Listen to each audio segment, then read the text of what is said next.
لكن من كرامة الله لعباده أن يمكن لهم في الأرض ويخلوهم يحلوا مشاكل أهل الأرض، مشاكل أهل الأرض. ويسألونك عن ذي القرنين قل سأتلو عليكم منه. هذه السي في حقه، السيرة الذاتية، ومعروف السيرة الذاتية فلان ابن فلان تخرج من كذا. الله يقول أنا أجيب لكم خبر واحد عنه بس، ما عادش أجيب لكم كل المعطيات حقه. إنا مكنا له في الأرض، زي ما قال عن صاحب الجنتين جعلنا له حففنا. والرجل هذا يعلم إن الله اللي مكنه، إن الله اللي مكنه نتيجة توحيده لله سبحانه وتعالى ومعرفته لله. إنا مكنا له في الأرض وآتيناه من كل شيء سببا. يعني أي قضية يريد أن يصل إليها يعرف السبب الموصل إليها أشهر، سواء كانت مشكلة فردية ولا مشكلة أممية. إنا مكنا له في الأرض وآتيناه من كل شيء سببا فأتبع سببا. تصوروا كذا الرجل يحل مشاكل أهل الأرض من شرقها إلى غربها. رجل يصل حاله إلى أن الله يقول له اعمل ما شئت. قلنا يا ذا القرنين من غير قيود. قلنا يا ذا القرنين إما أن تعذب وإما أن تتخذ فيهم حسنا. ليش؟ لأن الرجل قد وصل إلى هذا الكمال لن يعمل إلا مراد الله. اللي يعذبه مراد الله أن يعذبه، واللي يحسن إليه مراد الله أن يحسن إليه. تصوروا كذا لما يصل الإنسان إلى هذا العمق فلا يفعل إلا مراد الله في عطائه ومنعه، كما في قصة سليمان أيضا لما يقول له الله هذا عطاؤنا فمن أو أمسك بغير حساب. اللي اشترطه صح واللي ما اشترطه صح. يعني لما يصل الإنسان إلى هذه الدرجة من التمكين يكون كل فعله مراد الله، سواء كان كذا أو كذا، لأنه خلاص قد حصل له التمكين وقد يسير على مراد الله. ثم يفصل الله سبحانه وتعالى في قصة من أصحاب أذكر القصة الأخيرة اللي هي قصة يأجوج ومأجوج. وصل إلى قوم لا يكادون يفقهون قولا، معهم بياس باس وما يفهموش القوانين ولا يعرفوا كيف يوظفوا البياس هذه، وإنه البياس مش هي اللي تحل كل المشاكل، وإنه لا يكادون يفقهون قولا. قالوا لاحظوا إيش المشكلة اللي طرحوها. قالوا يا ذا القرنين إن يأجوج ومأجوج مفسدون في الأرض فهل نجعل لك خرجا ندلج عن بياس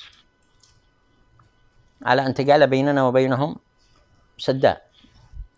لاحظوا إيش قال لهم ذو القرنين. قال ما مكنني فيه ربي خير، ما نشبه حاجة بيسكم. ما مكنني فيه ربي خير. طيب فأعينوني بقوة. ما تلاحظوش إنه في تضارب بين العبارتين. كيف العبارة الأولى يقول لهم ما نشبه حاجتكم، والعبارة الثانية يقول لهم أعينوني بقوة. هذا من إدراكه وعلمه بقانون السببية. كيف؟ شوفوا قد تجدون هذه بحياتكم في إنسان تجيش تساعده ما تقدرش أنت شخصيا، وفي واحد ثاني تساعده بسهولة جدا. تقول إيش معنى إذا قدرت تساعده وإذا ما قدرت تساعده؟